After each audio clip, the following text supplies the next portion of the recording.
বিশ্বাস করেন একদম আপনাদেরকে বলি দিলের কথা, যেই না মেয়র সাহেব জেহাদের ঘোষণা দিলেন আমি বলছি না এখানে আর আমার আজকে নরম চলবে না।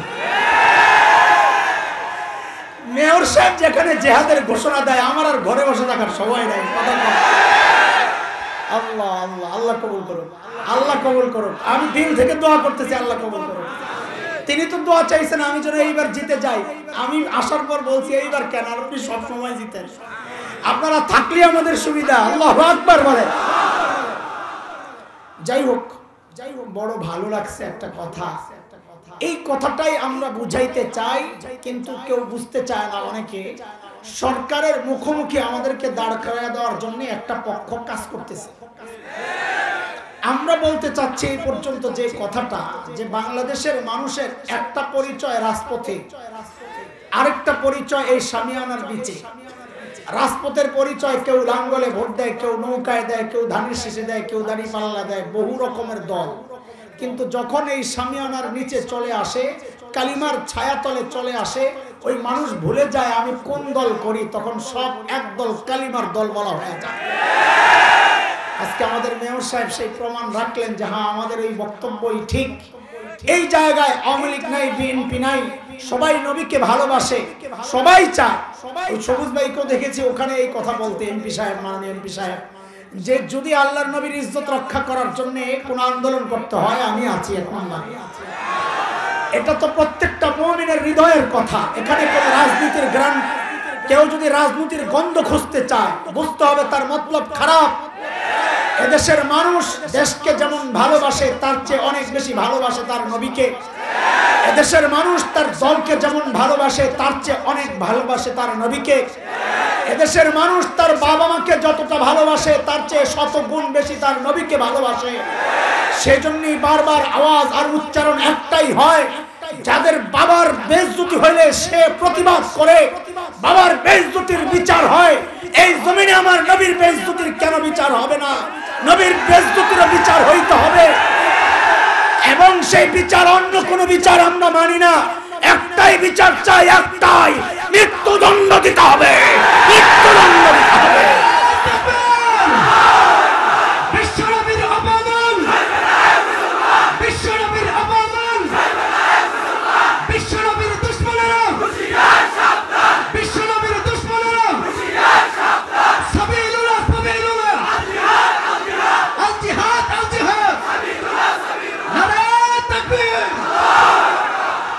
গত কয়েকদিন আগে এক মাহফিলে আমি বলেছি এই কথাটা আপনাদের এলাকায়, যে এই একটা দৃশ্য আমার বড় ভালো লাগতেছে, যে আমরা তো সারা দেশে দৌড়াই। আগামীকাল আমাদের বিশাল প্রোগ্রাম, নরসিংদী জেলা উলামা পরিষদের পক্ষ থেকে তানজিম, বাংলাদেশের একটা অন্যতম শ্রেষ্ঠ প্রোগ্রাম। এটা দুপুর থেকেই খবর পাওয়া গেছি ক্যান্সেল হবে না। এত বিশাল প্রোগ্রাম, লক্ষ লক্ষ মানুষ হয়, ক্যান্সেল হবে না। আমি এটা গত প্রোগ্রামে বলে গেছি যে এটা একটা বড় পাওয়া এই অঞ্চলের মানুষের জন্য, যে দিনদার জনপ্রতিনিধি আল্লাহ আপনাদেরকে দিয়েছেন। যার কারণে এই শীত সন্নিকটে, করোনার প্রাদুর্ভাব বাড়ছে, আশঙ্কা বাড়ছে, সরকারও প্রস্তুতি নিচ্ছে কি করা যায়। ঠিক এই মুহূর্তে মাহফিলগুলো বাধাগ্রস্ত হচ্ছে না। কৃতজ্ঞতায় তাদেরকে আবদ্ধ করা দরকার। দোয়া করবেন আল্লাহ যেন তাদেরকে এই জাতির, এই দেশের জন্য আল্লাহ যেন আরো বেশি খেদমতের তৌফিক দান করেন। আমিন। এটা শুধু কাউকে বসায় বসায় খুশি করার জন্য, এটা আমার দিলের কথা, আল্লাহ সাক্ষী। এটা আমার উপলব্ধি। আমরা কষ্ট পাই যখন যাই শুনি জনপ্রতিনিধিদের হস্তক্ষেপে মাহফিল বন্ধ, আমাদের দিলে লাগে হায়রে সব চলে, মাহফিলে আসলে করোনা ভাইরাস আক্রান্ত হয়। এটাও সম্ভাবনা এড়ানো যায় না, কিন্তু সব যেহেতু চলতেছে এই জায়গায় আর আটকায় লাভ কি?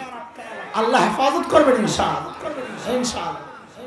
মুহতারাম হাজরিন, আমি তো আস্তে আস্তে বলতেছিলাম যে আজকে এই জায়গায় একটু আস্তে আস্তে কথা বলা লাগবে, কারণ হচ্ছে পেটে ক্ষুধা আমার, সোজা কথা।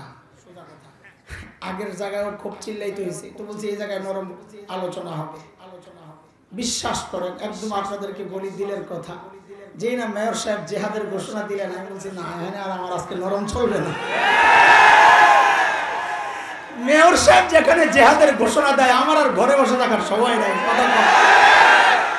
আল্লাহ আল্লাহ আল্লাহ কবুল করুন, আল্লাহ কবুল করুন। আমি দিল থেকে দোয়া করতেছি, আল্লাহ কবুল করুন। তিনি তো দোয়া চাইছেন আমি যেন এইবার জিতে যাই। আমি আসার পর বলছি এইবার কেন, আর আপনি সবসময় জিতেন, আপনারা থাকলে আমাদের সুবিধা। আল্লাহু আকবার বলে। সূরা লাহাব তেলাওয়াত করছি। গত বছর কোন সূরার তাফসীর হইছে? পাবলিক মনে আছে, সূরা আসরের তাফসীর করছি গত বছর। এই বছর সূরা লাহাব। মুহতামিম সাহেব বলছেন যতদিন বাইচা থাকেন আপনি আসবেন, ডেটগুলো দিয়ে দেন। আমি বলছি ডেট দেওয়া লাগবে না, যেহেতু বলছেন আল্লাহ বাঁচায় রাখলে আসবো, এবং আল্লাহ তাআলা যতদিন বাঁচায় রাখেন ইনশাআল্লাহ, যদি কোনো ঝামেলা না থাকে, কোনো শরীয়ী ওযর না থাকে, তো প্রত্যেক বছর এক একটা সূরা আপনাদের সামনে ইনশাআল্লাহ, এক একটা সূরার তাফসীর চলবে। এলোমেলো আলোচনা না করে আমরা এক একটা সূরা সূরা করে শেষ করি ইনশাআল্লাহ। আজকে সূরা লাহাব তেলাওয়াত করছি, এটার বেছেন না। সূরা লাহাব কিন্তু কান্দাকারীর সূরা না, এটা তো জানেন। এটা নাজিল হইছে আবু লাহাবের ব্যাপারে আর তার বউয়ের ব্যাপারে, তা তো জানেন। আচ্ছা, এর প্রেক্ষাপটটা একটু শুনেন। আল্লাহর হাবিব সাল্লাল্লাহু আলাইহি ওয়াসাল্লাম গোপনে গোপনে দাওয়াত দিতেন, গোপনে গোপনে দাওয়াত দিতেন। আয়াত নাজিল হইল, ওয়ানযির আশীরাতাকাল আকরাবিন,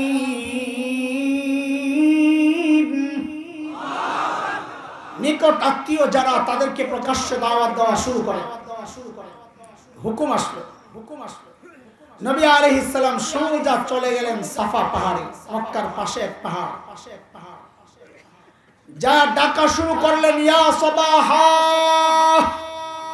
এইভাবে ডাকা শুরু করলেন, ইয়া সাবাহা, ডাকতেছেন। এই ডাকটা মক্কায় তখন প্রচলিত ছিল।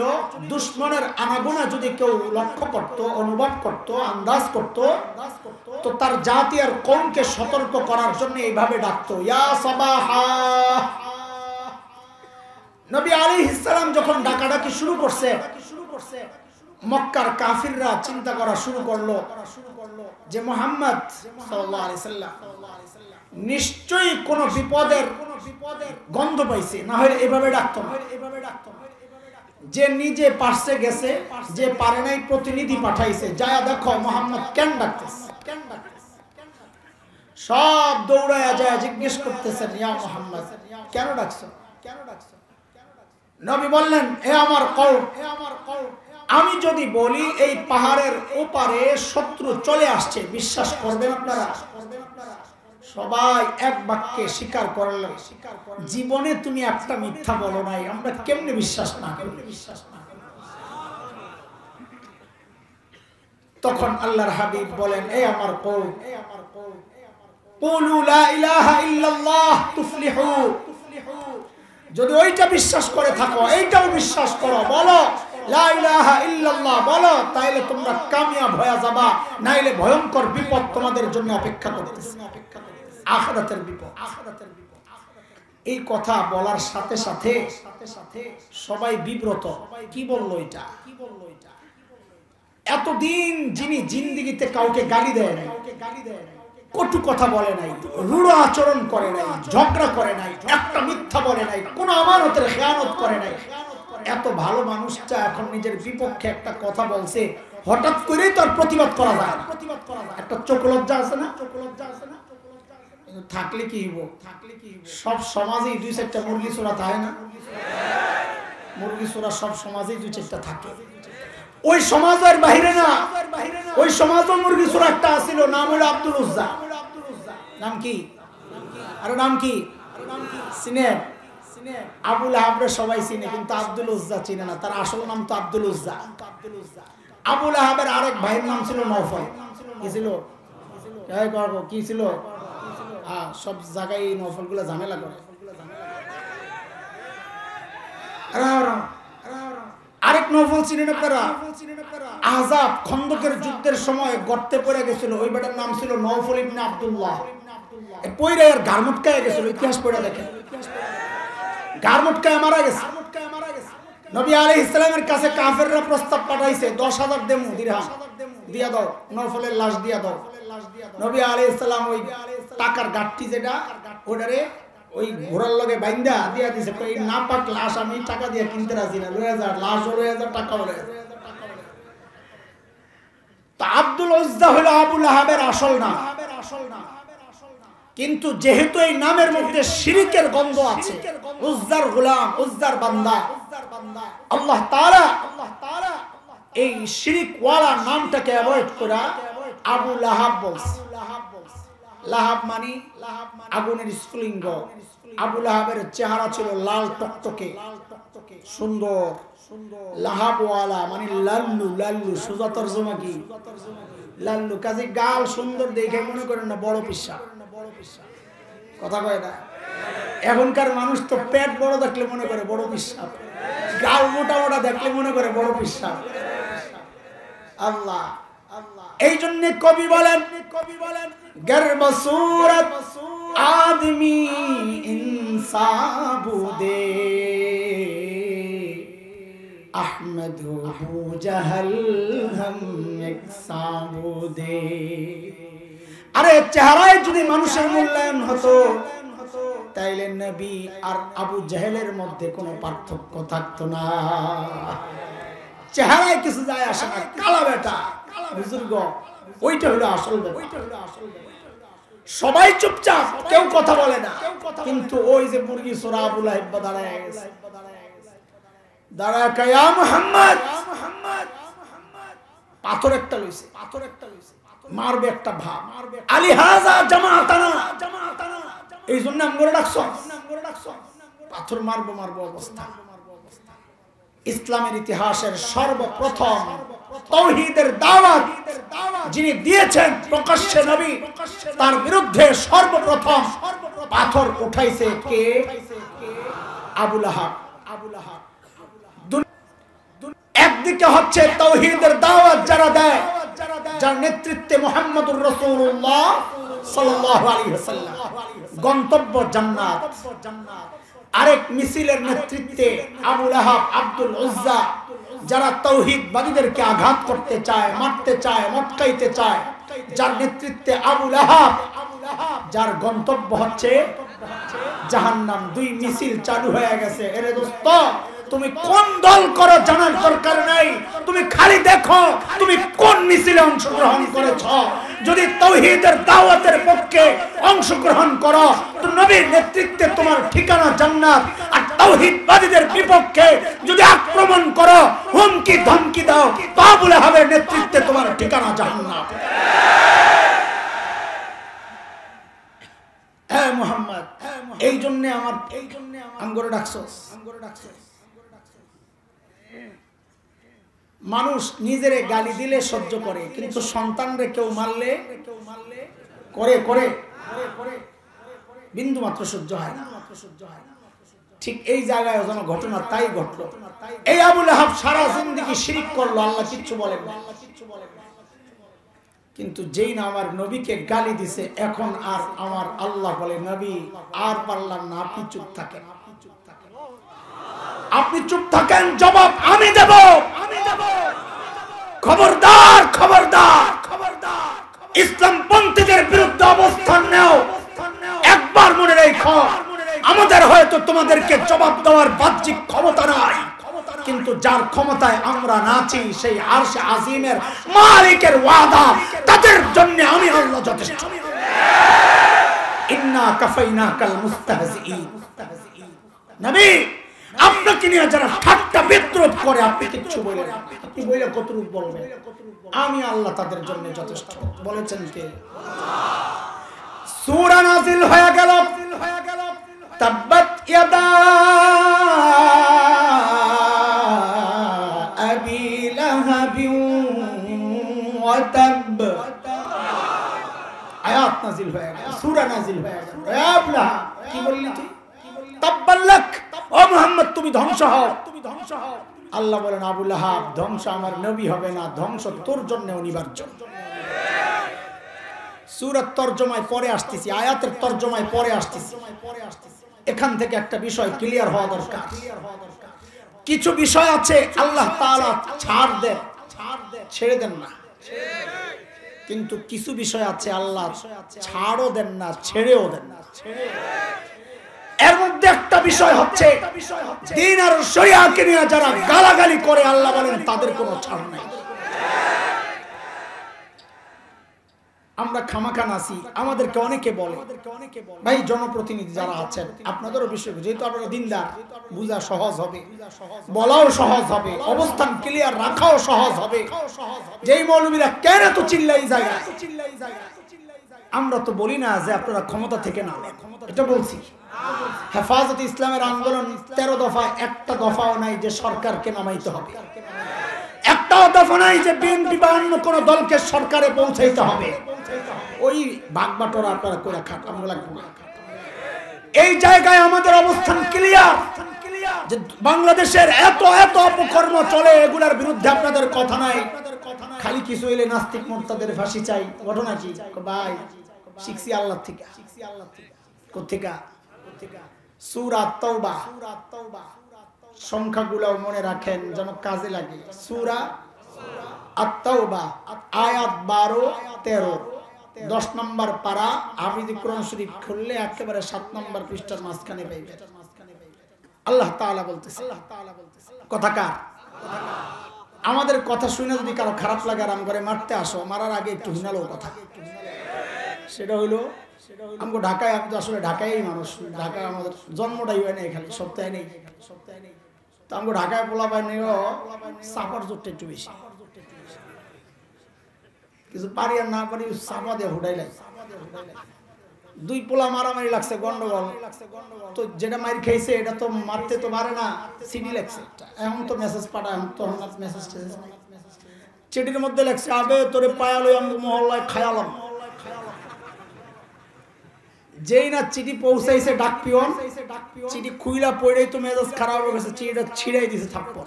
কারে? পিয়ন রে। কারে মারছে? আচ্ছা বলেন তো পিয়নের কি দোষ? পিয়নের কোনো দোষ আছে?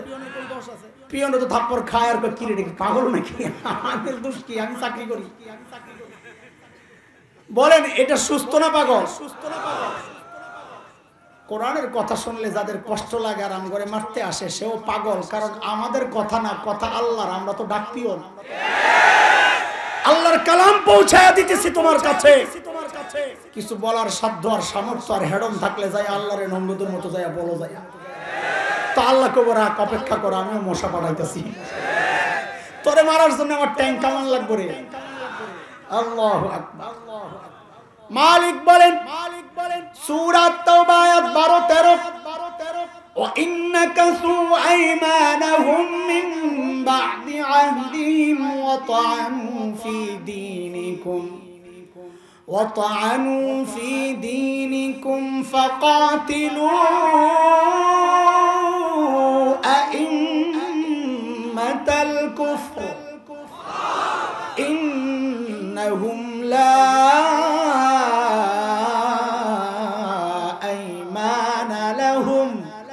لعلهم ينتهون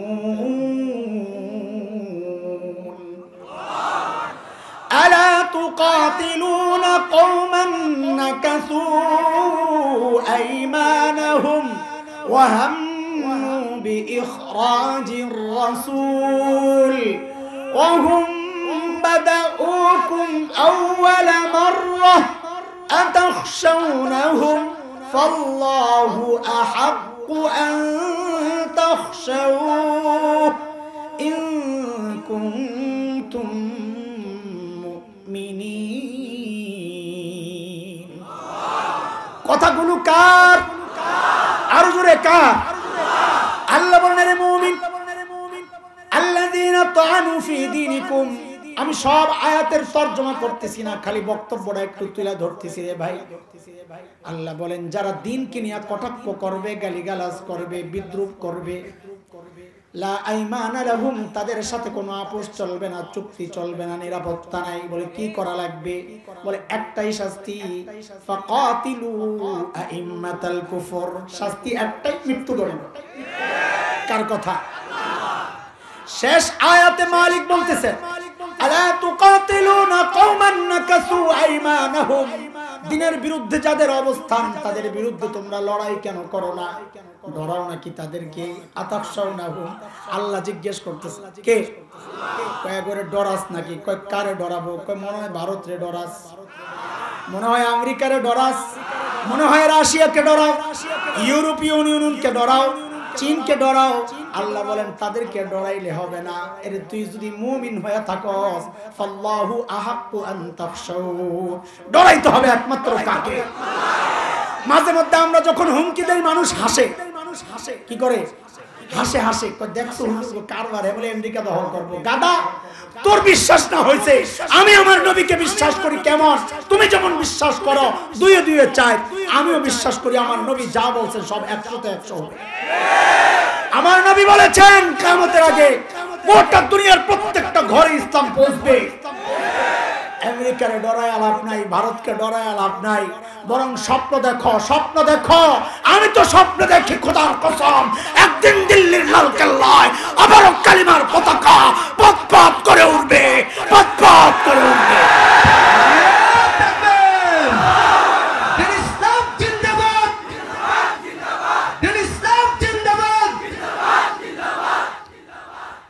আল্লাহ মাফ করছেন, আল্লাহ মাফ করছেন, কথা কয় না। সূরা তাওবার যে আয়াত পড়লাম, আল্লাহ ছাড়ছেন এদেরকে যারা দিনকে নিয়ে গালাগালি করবে, আল্লাহ ছাড়ছেন। আল্লাহ বলছেন শাস্তি কি? আমরা তো ওইটাই বলতেছি, আমরা তো বলি আমরা মারবো, সরকারকে বলতেছি আপনি মারেন। নবী ছাড়ছেন, নবী ছাড়ছেন। আমার ওই যে কমিশনার পদপ্রার্থী ভাই ছোট্ট একটা কথা বলেছেন, বিশ্বনবী এত নির্যাতনের শিকার হয়েও মক্কা আইসা সব মাফ করে দিয়েছেন, ঠিক না? বলছেন না? আমাদের কিন্তু কথা একটাও ছুটে না, কারণ ওখান থেকে আমি বাইর করছি আমার কথা এখান থেকে কিছু বাইর করা লাগবে। আমরা তো ওই আগের থেকেই বয়ান ঠিক করি বৈশা বৈশা, যে কি করবো, ওই জেহাদ থেকে বাইর করছি সূরা আল-আহব, আর ওই ওটার থেকে বাইর করছি যে নবী আলাইহিস সালাম মাফ করেন নাই। উনি যে বলছেন মাফ করছেন, কথা ঠিক, কিন্তু কথাটা অর্ধেক। নবী যখন মক্কায় ঢুকেন, মক্কা বিজয়, বিজয়ী বীর মুহাম্মদুর রাসূলুল্লাহ সাল্লাল্লাহু আলাইহি সাল্লাম, মাথাটা নিচু, চোখ দিয়ে ঝরঝর করে পানি পড়তেছে। আহা, আমার নবী অন্য নেতাদের মতো না যে দেশ দখল করছো এখন কোবাও, পিটাও, জ্বালাও, ধর্ষণ যা আছে লুণ্ঠন সব চলবে না। আমার নবী কাঁদতে কাঁদতে ঢুকতেছেন আর তিলাওয়াত করতেছেন, ইন্না ফাতাহনা লাকা ফাতহাম মুবিনা। আল্লাহ বিজয় আপনার, আপনি দিয়েছেন, আমার ক্ষমতা নাই। কাঁদতে কাঁদতে ঢুকতেছে, ঘোষণা দিলেন, গোটা মক্কাবাসীকে জানায়া দিলেন, এই শোনো, সব মাফ, লা তাসরিবা আলাইকুমুল ইয়াউম, আজকে প্রতিশোধ নিব না, মাফ। আহ, কাদেরকে মাফ করতেছেন? যারা রক্তাক্ত করছে, নিজের সন্তান পর্যন্ত মৃত্যুর কারণ যারা। সাহাবীরা রক্তাক্ত হয়েছেন, শাহাদাত বরণ করেছেন, হামজার লাশ টুকরা টুকরা হয়েছে। সেই কাফেরদেরকে নবী বলতেছেন মাফ, তবে শর্ত আছে। কি? এক নম্বর শর্ত, মান দাখালাল মাসজিদাল হারাম ফাহুয়া আমিন, যে মসজিদে হারামের ভিতরে ঢুকবে সে নিরাপদ। কাদারা আবি সুফিয়ান ফাহুয়া আমিন, যে আবু সুফিয়ানের ঘরে ঢুকবে সে নিরাপদ। মান আগলাকা বাবাহু ফাহুয়া আমিন, যে নিজের ঘরের দরজা বন্ধ করে ভিতরে অস্ত্র ফালায়া বসে যাবে সেও নিরাপদ। কিন্তু নবী খালি ঘোষণা দিলেন যে মালাউন যেটি, এগুলোরে সারা যাবে না। কারে কারে মানে হিন্দু, আমরা তো মালাউন মানে হিন্দু মুদি না, মালাউন মানে হিন্দু না। কোরআনের ব্যাখ্যা আছে ভাই, আন্দাজি কথা বললেন না, কোরআনের পরিচয় আছে মালাউন কারা। খুলেন সূরা আহজাব আয়াত 57, কত? আল্লাহ মালাউন কারা জানায়া দিবেন, ইন্নাল্লাযীনা ইউযুনাল্লাহা ওয়া রাসূলাহু লা'আনাহুমুল্লাহু ফিদ দুনিয়া ওয়াল আখিরাহ ওয়া আ'আদ্দা লাহুম আযাবান মুহিনা।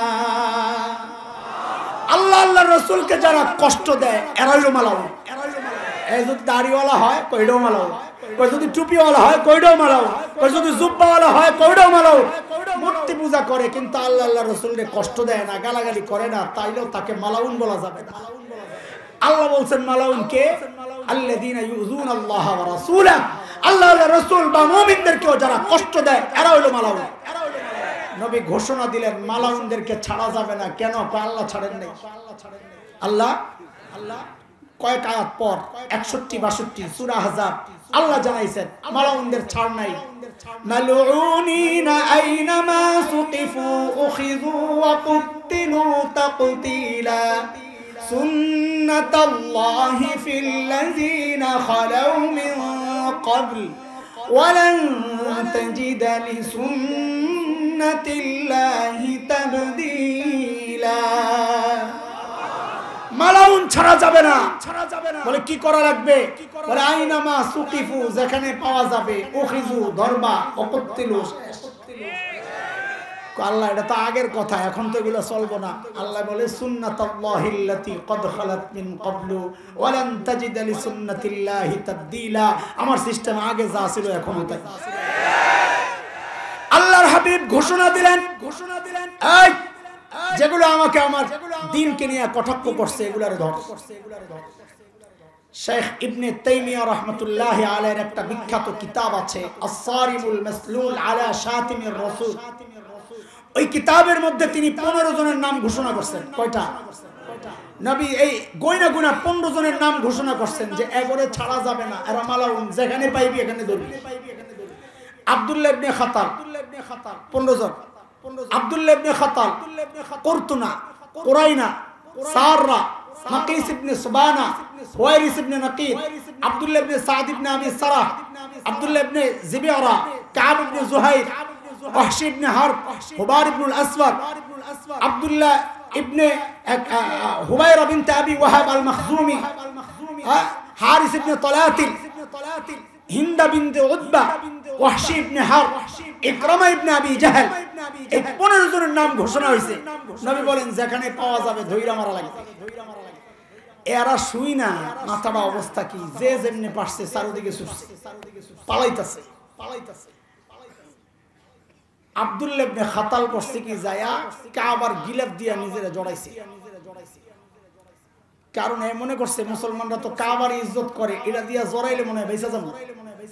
যেমন আমাদের দেশের কিছু নেতা আছে সারা জিন্দেগি ইসলামের বিরুদ্ধে কথা কয়, নির্বাচন আসলে টুপি দিয়া নিজেরা জড়ায়, মনে করছে এটা দিলে আছে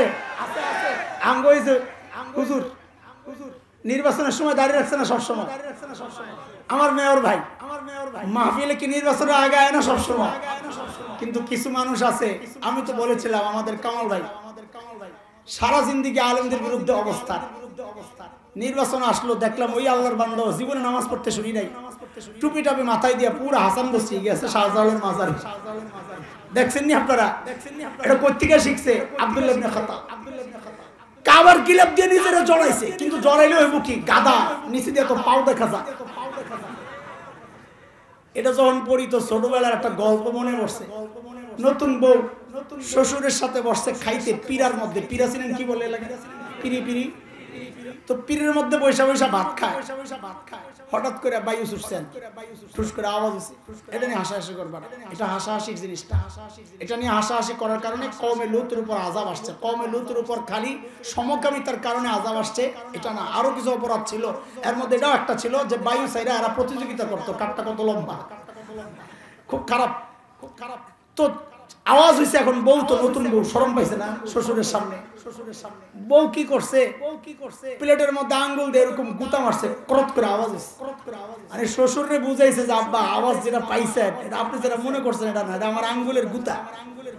শ্বশুর তো ব্রিটিশ কম না, চিন্তা করছে বউ কয়দিন এরকম আমার লোকে শরমে থাকবো, শরমটা একটু ভাঙা দরকার। তো বলে বৌমা আওয়াজটা নাইলে কোন রকমের ঢাকলা, গন্ধটারে কি করবা?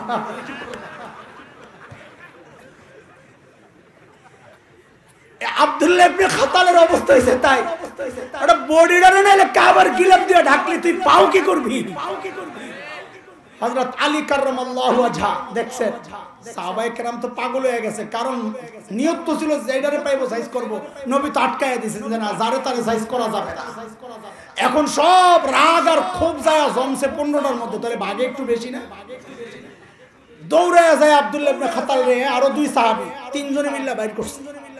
কল্লা ফালাইয়া মাকাম ইব্রাহিমের পাশে ঝুলাইয়া রাখছে, একদম লাশ। রহমতের নবী এই জায়গায় কত কঠোর একটু খেয়াল করে। হযরত ওসমানের আপন দুধ ভাই আব্দুল্লাহ ইবনে সাদ ইবনে আবি সারাহ ওই 15 জনের একজন। হযরত ওসমান আব্দুল্লাহ ইবনে সাদ ইবনে আবি সারাহর হাতটা ধইরা নবীর ডান পাশে আয়েশা বলে, ইয়া রাসূলুল্লাহ, আমার দুধ ভাই আব্দুল্লাহ ইবনে সাদ ইবনে আবি সারাহের জন্য আমি নিরাপত্তা চাই। আল্লাহর হাবিব চেহারা ফিরাইয়া ফেলছে। এই চেহারা কে ফিরাইছে? রহমতের নবী। বলেন কে? এই জায়গায় নবী রহমত দেখান নাই, তাইলে বিষয়টা কত কঠোর। আমরা কি সাদে লাফাই? রহমতের নবী চেহারা ফিরাইয়া ফেলছে। হযরত ওসমান আবার ওই পাশে গেছেন, ইয়া রাসূলুল্লাহ, আমার দুধ ভাই, আমি নিরাপত্তা চাই। আল্লাহর হাবিব আবার চেহারা ফিরাইছেন। কে ফিরাইছে? রহমতের নবী আবার চেহারা ফিরাইছে। হযরত ওসমান আবার ওই পাশে আসছেন, ইয়া রাসূলুল্লাহ, আমার দুধ ভাই, নিরাপত্তা চাই। আল্লাহর হাবিব বলেন, যাও, ঈমান কবুলের শর্তে আমি নিরাপত্তা দিয়া দিলাম। নিরাপত্তা দিয়াই বলতেছেন, এই আমার সাহাবীরা, এই তোরা কি করলি? আমি যে বারবার চেহারা ফিরাইতেছি, এই সুযোগটা কেন গ্রহণ করলি? এই কথা কার? এই কথা কার? রহমতের নবী, রহমতের নবী, দয়ার সাগর। এই জায়গায় কত কঠোর দেখো। চেহারা ফিরাইয়া বলতেছেন, আমি যে বারবার কাল ক্ষেপণ করতেছিলাম, এই সুযোগটা কেন গ্রহণ করলি না? কেন আব্দুল্লাহর কল্লা ফালাইয়া দিলি না? সাহাবায়ে কেরাম বলে, ইয়া রাসূলুল্লাহ, ছুটে গেছে বল মাছ, এখন কত আফসোস। এমনি তো ভাগে কম পড়ছে। ইয়া রাসূলুল্লাহ, একটু চোখ দিয়ে ইশারা দিতেন, যেটা সাইজ কর। আল্লাহর হাবিব, আখলাক, আমার নবীর আখলাক।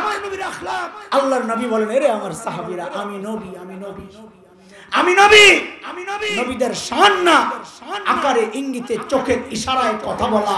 নবীরা যা বলেন তো ডাইরেক্ট বলেন। নবীর ওয়ারিস উলামায়ে কেরাম যা বলেন ডাইরেক্ট বলেন। আপনাদের মতো তো রাজনৈতিক মারপেচ আমরা বুঝি না। নবীর থেকে শিখছি এটা, যা বলি তো ডাইরেক্ট, যা বলি তো ডাইরেক্ট। আপনার ক্ষমতা কি আছে? আমারে মাইরা জান্নাতে পাঠাইবেন, এই তো। এর বেশি ক্ষমতা আসেনি কিছু? তা আমরা তো লুকোচুরি করার কি আছে? হযরত ইকরামা ইবনে আবি জাহেল 15 জনের একজন রাদিয়াল্লাহু আনহু বলে, ওই 15 জনের একজন, কারণ সারা জীবন নবীরে খুব জ্বালাইছে, গালাগালি সব চলছে।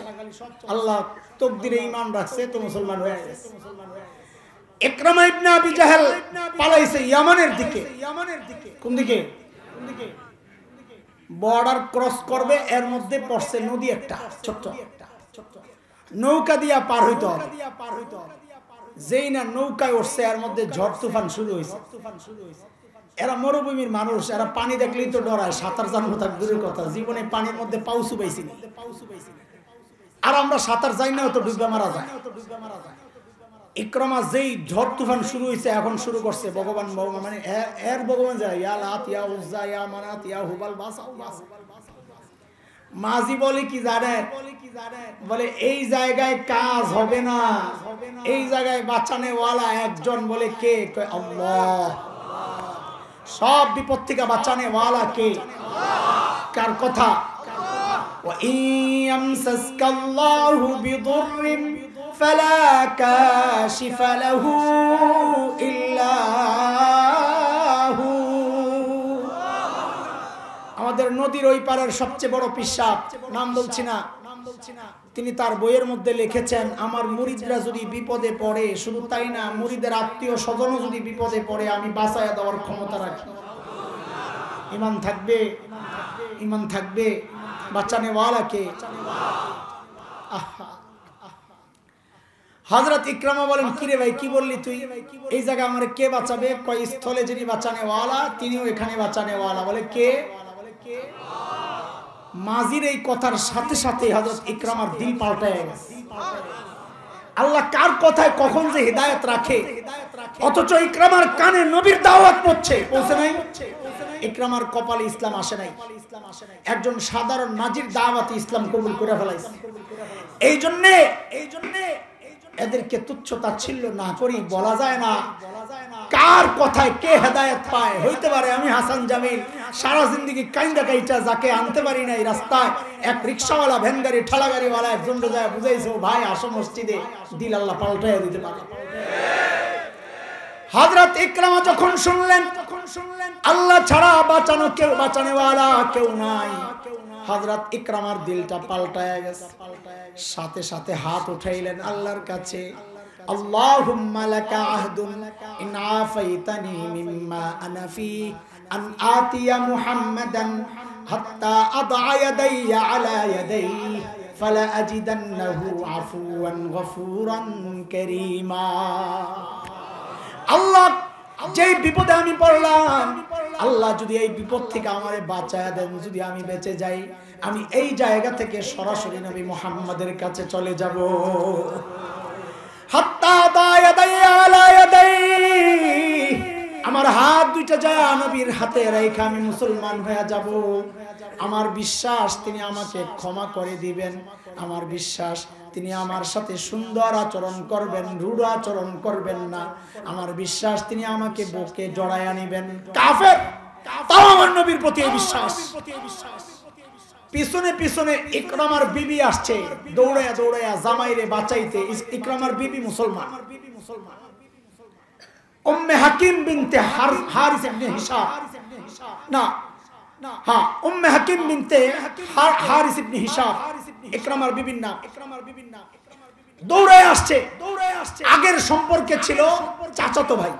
কি তো বিয়ার পরেও অনেক সময় যদি আপনজনের সাথে বিয়া হয় তো ওই জামাইরও ভাই কইয়া ডাকে। আমি নিজে সাক্ষী, আমার বোন একটা বিয়া দিছি চাচাতো ভাইয়ের লাগে, এখন আমার আপা দেখি মান্নান ভাই কয়, আমার দুলা ভাইরে কি কয় মান্নান ভাই। ওই আগে বইলে আসছে ইকরামার বিবি ও চাচাতো বোন।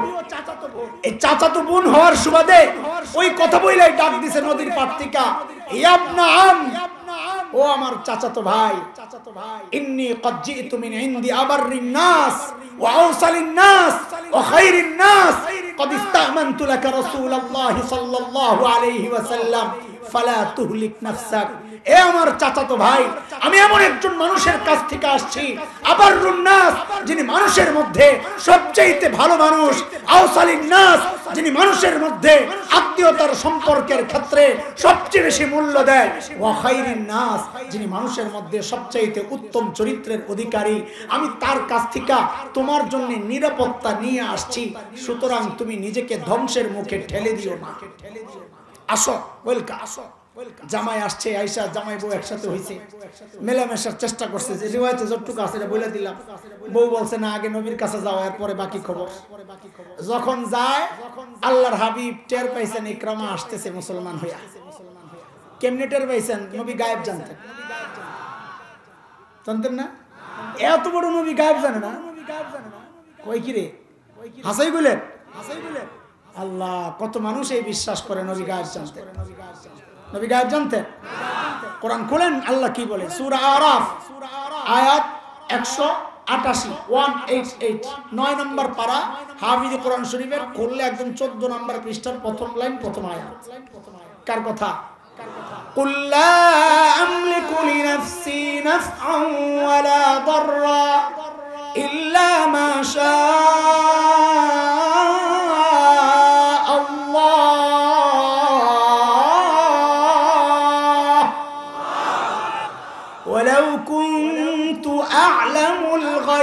لاستكثرت من الخير وما مسني السوء।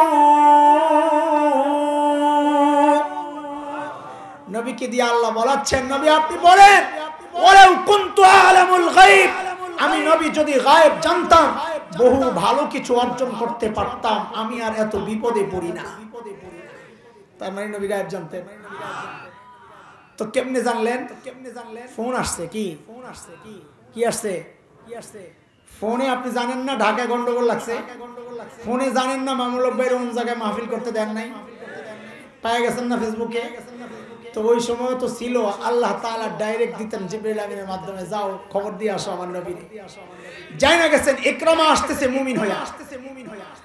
নবী তো জানেন যে ইকরামা তো মুসলমান হয়ে গেছে, আমার বন্ধুরা তো ইকরামারে কিছু বলতে পারবো না। কিন্তু না জানি আবার এই ঝালটা ইকরামার বাবা আবু জাহেলের উপর। ইকরামার বাবা কে ছিল? আবু জাহেল। না জানি এই ঝালটা আবার আবু জাহেলের উপর দিয়ে নিয়ে যায়, গালাগালি করে, তাহলে তো আবার ইকরামা কষ্ট পাবে। আমার নবীর আদর্শ কি বললেন? ইয়াতিকুম ইকরামা মুমিনা ফালা তাসুব্বু আবাহু ফাইন্না সাব্বাল মাইয়িত ইউজিল হাই। এরা আমার সঙ্গীরা ইকরামা মুমিন হয়ে আসতেছে, খবরদার তার বাবাকে কিন্তু গালি দিবা না। কেন? মৃত ব্যক্তিকে গালি দিলে তার জীবিত আপনজন কষ্ট পায়।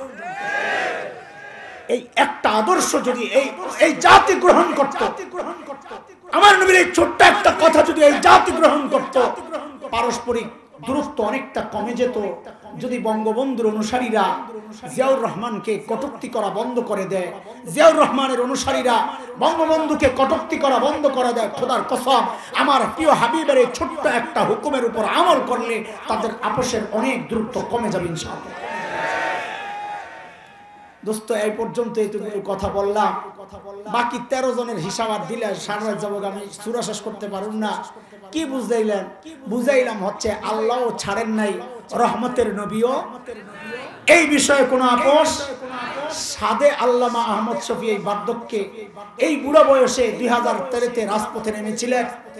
আল্লামা বাবুনগরী চলতে পারে না, সাদে তিনি রাজপথে নেমেছেন।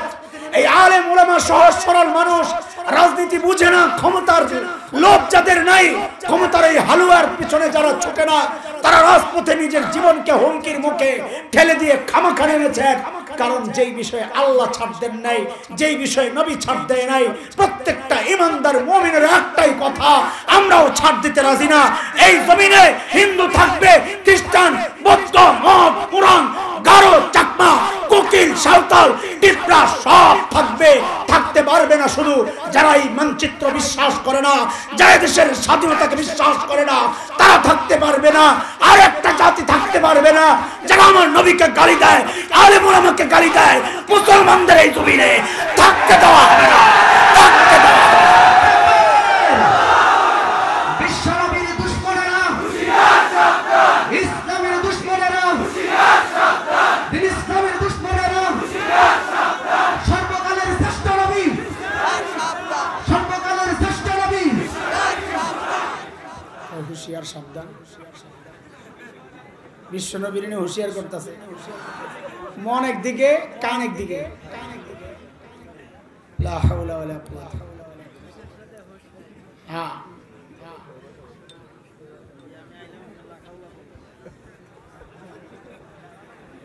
লা হাওলা পড়ছি এতক্ষণ আমি বয়ান করছি, শয়তান তার আমারে ডরায় না, আমার তো লাঠি নাই। তো শয়তানরে কইছি লা হাওলা পড়ছি, তুই তাড়াতাড়ি ভাগ, নালে লাঠির পিঠা খাবি। আমি লা হাওলাকে আপনারে দেখে পড়ছি। হযরত আজকে একটা ব্যতিক্রম কাজ করবেন, সেটা হলো কখনো কোনোদিন 1 ঘন্টা বসে থাকেন না। আজকে নিয়ত করছেন হুজুরে,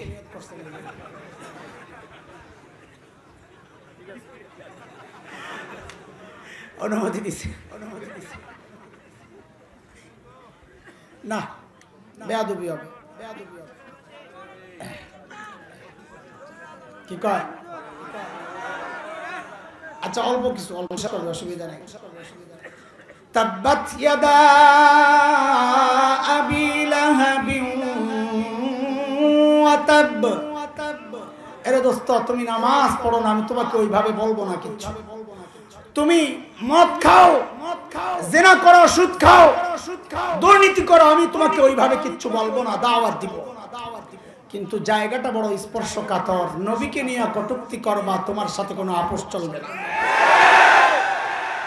আমি এই জায়গায় আর দেরি করব না, সামনের 2 আয়াতে না গেলে সূরাটা কোন রকমে শেষ করা যাবে না। চলেন জায়গা। আবু লাহাব, আল্লাহ বলছেন তাব্বাত ইয়াদা আবি লাহাব, বলছি তরজমা পরে করব। আবু লাহাব, তোর হাত 2টা ধ্বংস হবে। ও তাব্বা, তুইও ধ্বংস হবি। তাব্বা মানে ধ্বংস হয়েছে। যারা আরবি বুঝেন, মাজি, তাব্বা মানে ধ্বংস হয়েছে। তা বলে আর তো তখনও হয় নাই, আল্লাহ যে করে হয়েছে কখনো। এটা আমরা আরবিতে বলি মাজাজে মায়াউল। কিরে মাদ্রাসা ছাত্ররা কথা কম, এটার নাম কি? মাজাজে মায়াউল, যেটা ভবিষ্যতে হওয়া নিশ্চিত, ওইটারে আগের থেকে বলে দেওয়া। একটা ছোট্ট উদাহরণ দিই। ঠাস করে পড়ছে, কি ঠাস করে পড়ছে না পয়রা ঠাস করছে? জিন্দিগিতে কেউ বলে পয়রা ঠাস করছে? কি বলে? ঠাস কইরা ওটা মাজাজে মায়াউল পয়রা ঠাস করাটা যেহেতু নিশ্চিত আগের থেকে বইলা দিছে ঠাস করে পড়ছে। এটার নাম কি? মাজাজে মায়াউল। আল্লাহ বলতেছেন তাব্বা, আবু লাহাব হালাক হয়ে গেছে। বদরের যুদ্ধের সময় আবু জাহেল কয় দোস্ত চলেন সাইজ করে আই। আবু লাহাবের মাথায় তো ঘুরতেছে খাইছে রে, আমি গেলে আমি চাইছি মোহাম্মদ যে কথা কইছে এটা বাস্তবই বই। ঘর থেকে বাইর হয় না, ঘর থেকে আর বাইর হয় না। আবু জাহেল কয় মানি যত খাইবা তুমি সারা জিন্দেগি বিরুদ্ধে করেন যুদ্ধে যাইবা না? কয় দোস্ত আমি লোক ঠিক করে দেয়া ঘরে লইয়া যা, আমার গার্মেন্টসের কর্মী আছে কিছু লইয়া যা। এখন বহু মানুষ আম করে তার গার্মেন্টসের কর্মী দিয়ে হুমকি দেওয়া হয়, আমার গার্মেন্টস বন্ধ থাকবে, আমার কর্মী নামায়া দেব। এই জন্য এইভাবে বললাম গার্মেন্টস কর্মীরা রাগ করে না, কেউ কেউ হুমকি দেয়। আবু লাহাব তাই করছে। আল্লাহ তুই বদরে না যায় বেঁচে যাবি। তাব্বাত ইয়াদা, আবু লাহাবের হস্তদ্বয় ধ্বংস হয়েছে। এটার কয়েকটা অর্থ, এর মধ্যে একটা হচ্ছে ওই যে আমাকে ভোট দিয়ে নেত্রীকে শক্তিশালী করুন, মানে হচ্ছে সামাজিক শক্তি, তার হাতকে শক্তিশালী করুন বলেনি। এই সামাজিক শক্তি, দলবলের শক্তি, এটাকেও হাত শক্তিশালী হওয়া এটা বুঝায়। আল্লাহ বলেছেন তোর হাত ধ্বংস হবে, মানে তোর শক্তি থাকবে না। বদরের সঙ্গী যতগুলো আছে সবগুলোর আল্লাহ মারছে, তো শক্তি আর রইছে। আবার বাস্তব অর্থও হইতে পারে আবার হাতগুলা বিকলাঙ্গ হয়ে গেছে, কাজ করে না। বেঁচে যাবি। বদরের যুদ্ধের 7 দিন কি 8 দিনের মাথায় প্লেগ এমন এক ফোড়া উঠছে, আয় হায় আবু লাহাব কইতো মুহাম্মদের আযাব যদি আসে, আমার যে টাকা পয়সা আছে ভাড়া করুন কর্মী, সব শেষ। আমার ছেলে পেলে আছে তাদেরকে দিয়ে প্রতিহত করব। আল্লাহ এমন এক রূপ দিছে, গন্ধ গন্ধ পোলাপাইন নিজের ছেলে পেলেরা কয় হুরো এটারে কি করবো, হাফসি গোলাম একটা ভাড়া করে আনছে, ওই লাশটা নিয়ে দূরে ফালাই আসছে, গর্ত করে পাথর চাপা দিছে। তার মাল তাকে বাঁচাইতে পারে নাই, তার সন্তান তাকে বাঁচাইতে পারে নাই, কারণ আল্লাহর ওয়াদা ইন্না শানিআকা হুয়াল আবতার। নবী আপনার দুশমন নিশ্চিহ্ন হবে, এটাই নিশ্চিত। তোমার দল, তোমার কর্মী আল্লাহর নবীর দুশমনি করলে বাঁচাইতে পারবে না, বাঁচাইতে পারবে না।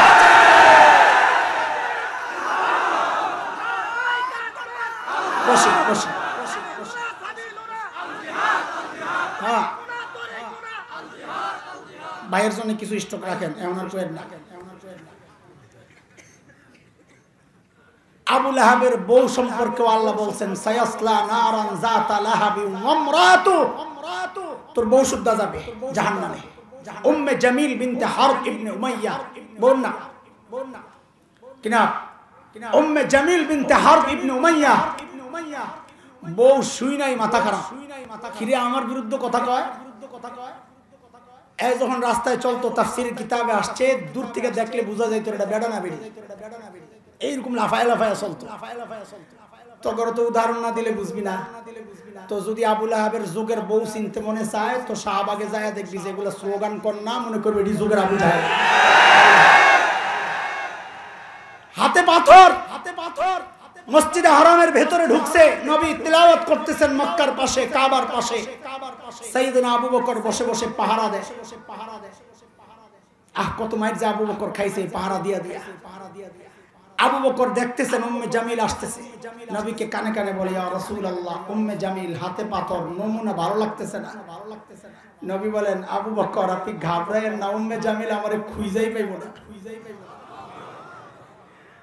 কারণ আল্লাহ আগে জানায়া দিয়েছেন বনি ইসরাইল আয়াত 45, 15 নম্বর পারা 5 নম্বর পৃষ্ঠার 5 নম্বর লাইন। فإذا قرأت القرآن جعلنا بينك وبين الذين لا يؤمنون بالآخرة حجابا مستورا। নবী আপনি যখন তিলাওয়াত করবেন তখন আপনার আর বেঈমানদের মাঝখানে আমি নিরাপত্তা পর্দা দিয়ে দিব, আর আপনারা খুঁজে পাবে না। উম্মে জামিল হাতে পাথর, আয়েশা এরকম এরকম খোঁজতাছে। আবু বকর তো বুঝছে উম্মে জামিল তো পায় না ভিজা।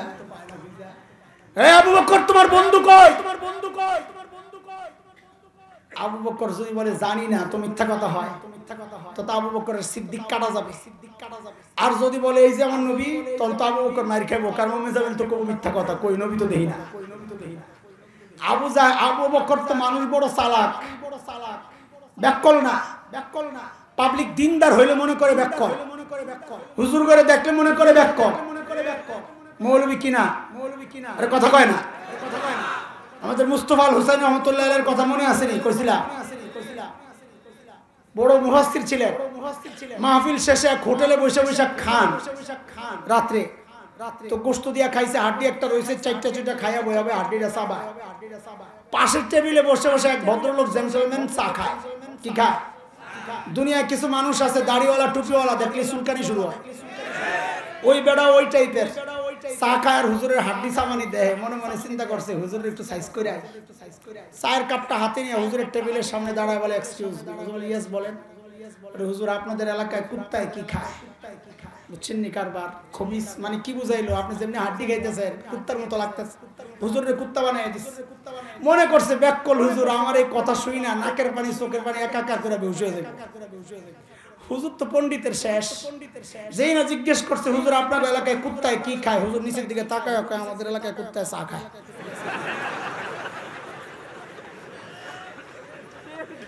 মৌলবী ব্যাককল মনে করছো? মৌলবী ব্যাককল যে মনে করবে সে ব্যাককল, ডবল ব্যাককল। কথা কও, ইমানদার ব্যাককল হইতে পারে না। কার কথা? তুমি সূরা আলে ইমরান খুলে দেখো, 4 নম্বর পারা 14 নম্বর পৃষ্ঠা খুলে দেখো আল্লাহ কি বলেন। ইন্না ফি খালকিস সামাওয়াতি ওয়াল আরদি ওয়া ইখতিলাফিল লাইলি ওয়ান নাহার লাআয়াতিল লিউলিল আলবাব। মালিক তো সেই চিনে যার মাথায় মগজ আছে। বলে বিজ্ঞানী নাস্তিক মাথায় মগজ নাই, আছে মগজ নাই, ডিজিটাল গোবর। মগজ থাকলে মগজের সৃষ্টিকর্তারে চিন্তা। কথা কও ঠিক কিনা? যেই না আবু বকর রে বলছে এই তোমার দোস্ত কই, এখন আবু বকর যদি কয় জানি না, অথবা এই যে দুটোটাই তো খারাপ, আবু জাহেল আস্তে করে খুঁজে দেখো কি কয়। আহা কি বিচক্ষণ মানুষ। হিজরতের সময় যাচ্ছে, কাফেররা তো খুঁজতেছে ধরার জন্য, বহু দূর গেছে, এক কাফেলার কাছে ধরা পড়ছে, কিন্তু এরা চিনে না আবু বকর আর নবীরে চিনে না। আবু বকরের সামনে পায়ে জিজ্ঞেস করতেছে এই তোমার সাথে এই লোক কে? এখন আবু বকর যদি বলে লা আদরি লা আরিফ, আমি জানি না চিনি না, তো মিথ্যা কথা হয়। আর যদি বলেন আমার নবী, তো নবী শেষ হয়। তো আবু বকর বলতেছেন হাজার রাজুল ইয়াহদিনি, ইনি একজন মানুষ আমারে রাস্তা দেখায়।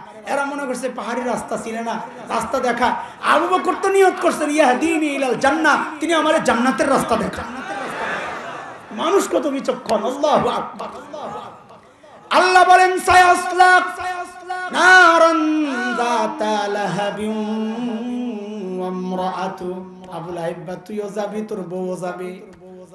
একটা সূক্ষ্ম প্রশ্ন, আবু লাহাব যদি নবী বিরোধী ওই সংগঠনের সভাপতি হয়, সেক্রেটারির নাম তো আবু জাহেল, ঠিক কি কথা? তো ওই সেক্রেটারির নাম নাই না, কেন বউরে আনলো? বুঝার বিষয় নেই, বুঝার বিষয়। আল্লাহ এখানে দুই শ্রেণীর মানুষের কথা আনছেন। একটা যারা সরাসরি নেতৃত্ব দেয় নবীর বিরুদ্ধে, আবু লাহাব। আর একটা যারা সরাসরি নেতৃত্ব দেয় না, কিন্তু তাদেরকে শেল্টার দেয়, সহযোগিতা করে। এই মুসলমান এইরকম বহু মানুষ আছে যারা বলে আমরা নবীরে গালি দেই না, কিন্তু তুমি ঠিকই দাও না। যারা দেয় তাদেরকে আবার শেল্টার তো দাও। গালি দাও না তাও ঠিক, শেল্টার দিবা না তাও ঠিক। যদি শেল্টার দাও, সাপোর্ট করো, নবীরকে যারা গালি দেয় তাদের বিরুদ্ধে যারা আন্দোলন করে তাদেরকে যদি দমাইতে চাও, তাইলে তুমি আবু লাহাবের লগে জান্নাতে জাহান্নামে না গেলেও আবু লাহাবের বিবির লগে ঠিকই জাহান্নামে যাবা। আমি বিস্তারিত বলতে পারতেছি না, আরো বহু মজার মজার কথা, আমি সামনে দৌড়াই। হাম্মালাতাল হাতাব। আবু লাহাবের বিবির পরিচয় দিচ্ছেন আল্লাহ তাআলা, হাম্মালাতাল হাতাব। তাফসীরের কিতাবে 3টা ব্যাখ্যা পাওয়া যায়। কয়টা ভাই? ও ভাই 10 মিনিট, কারণ আর সুদ তুলবো, সুযোগ পেলে লাঠি দেওয়ার বাইরে ডরাই। 2টার সময় ফোন দেওয়া করবো আমি, আমারে মানুষের জোনায়েত আল হাবিব বলে। মানে আপনি যে ফোন ধরেন না, আপনি তো চিনেন না, তো মানুষের যা চিনে এটা কয়। হাম্মালাতাল হাতাব। এস মাদ্রাসার ছাত্ররা খেয়াল করো, কোরআন আবু লাহাবের বউ সম্পর্কে নাজিল হয়েছে, আবু লাহাব সম্পর্কে নাজিল হয়েছে। আবু লাহাব আর আবু লাহাবের বউ আসেনি, তো সূরাও তো শেষ। বুঝা গেল আবু লাহাবের বউ ব্যক্তি নির্ধারিত না, যুগে যুগে আবু লাহাবের বউ আসবে, আবু লাহাবও আসবে। যুগের আবু লাহাবের বউদেরকে জানা দরকার না? তো চলো হাম্মালাতুল হাতাবের ব্যাখ্যা শোনো। তিনটা ব্যাখ্যা। এক নম্বর হাম্মালা মানে কুলি। হাম্মালা মানে কি? কুলি।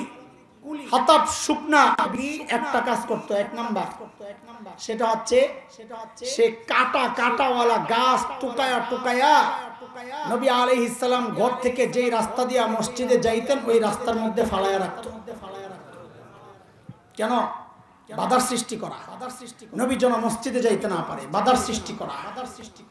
আপনি মনে করছেন এই যুগে মনে হয় এই সিস্টেমের কেউ নাই? আছে না নাই? মাদ্রাসা ধ্বংসের জন্য কওমি মাদ্রাসায় জঙ্গি লালিত পালিত হয়।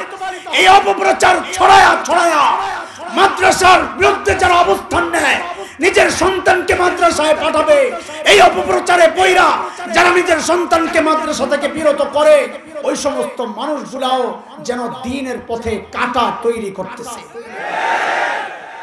যুগের আবু লাহাবের বউ চিন্না রাখো। এক নম্বর ব্যাখ্যা। দুই নম্বর ব্যাখ্যা, আমি তিন নম্বর ব্যাখ্যা একটু লেট করবো, এই জন্য এই দুটো তাড়াতাড়ি করতেছি। দুই নম্বর ব্যাখ্যা, হাম্মালাতুল হাতাব, শুকনা লাকড়ি মাথায় লইয়া ঘুরে। এটা আরবি একটা প্রবাদ। আমরা বলি আগুন লাগানে ওস্তাদ, বলিনি? এই লোক আগুন লাগানে, আগুন কই লাগাইলো? হ্যাঁ, আগুন ধরাইছে? কয় না না, মানুষের মধ্যে কথা চালাচালি কইরা আপোষের মধ্যে লড়াই লাগাইয়া দেয়।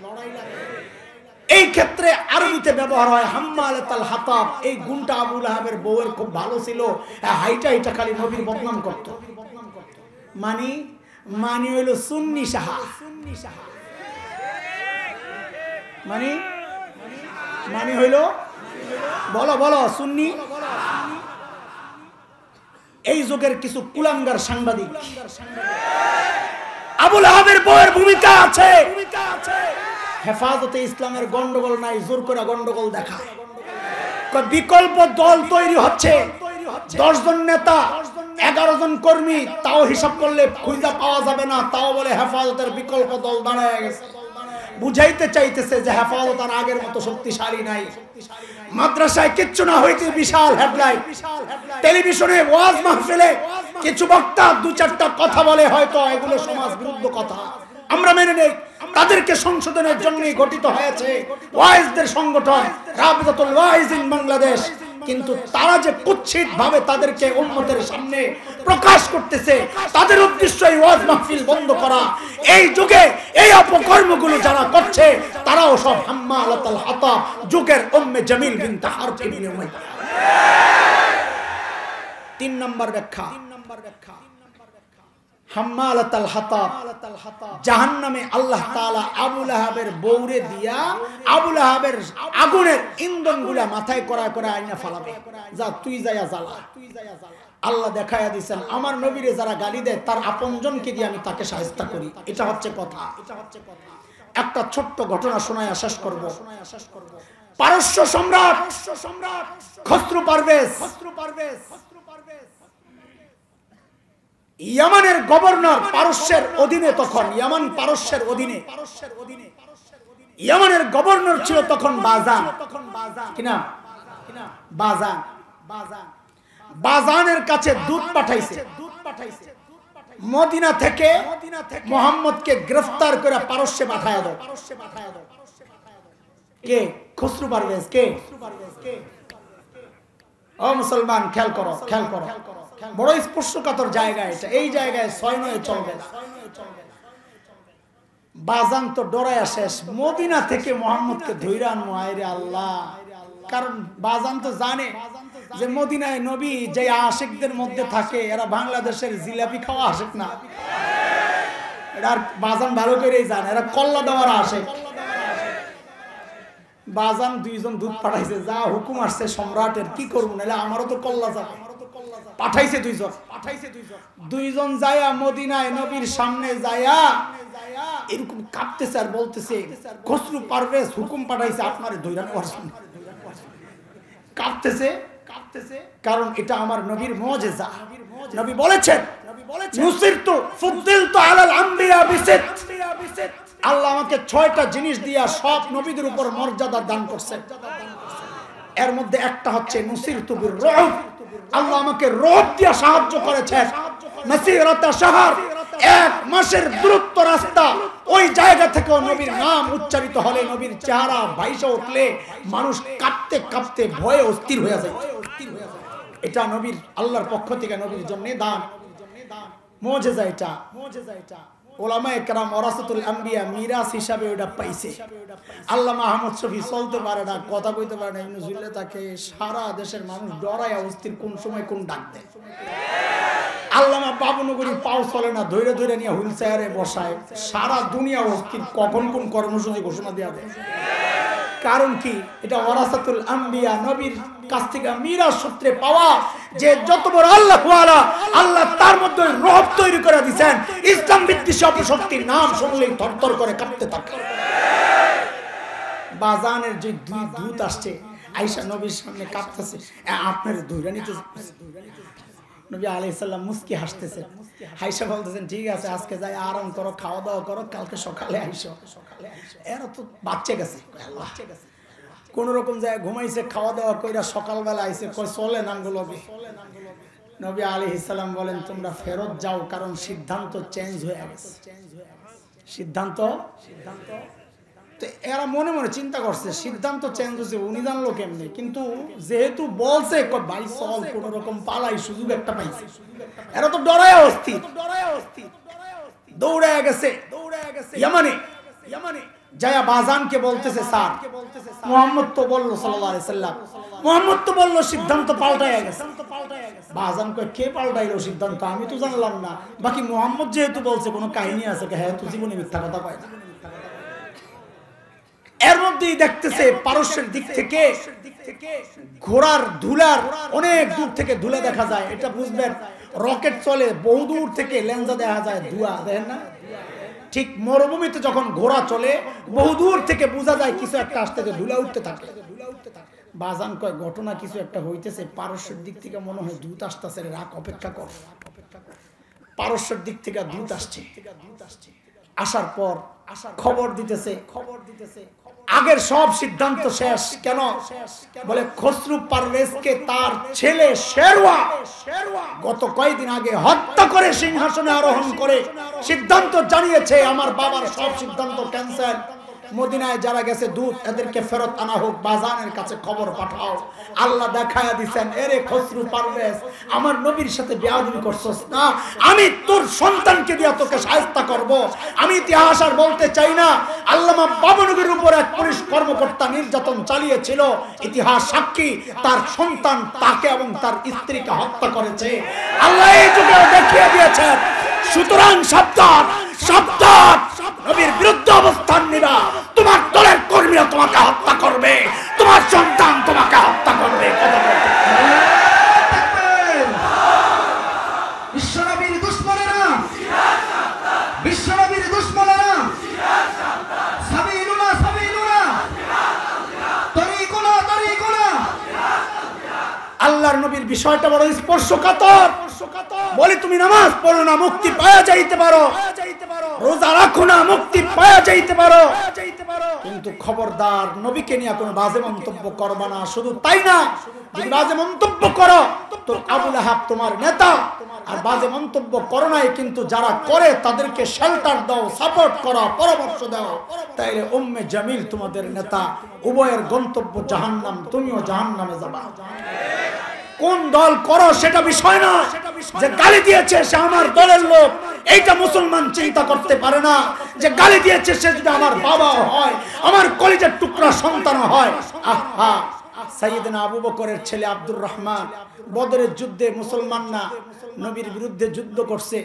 মুসলমান হয়ে আবু বকরে বলতেছে, আব্বা বদরের যুদ্ধে আপনার এই সুবিধা মতো জায়গায় কিন্তু আমি পাইয়া গেছিলাম, চাইলেই মারতে পারতাম, কিন্তু আমি ছেড়ে দিছি, আপনি আমার বাপ।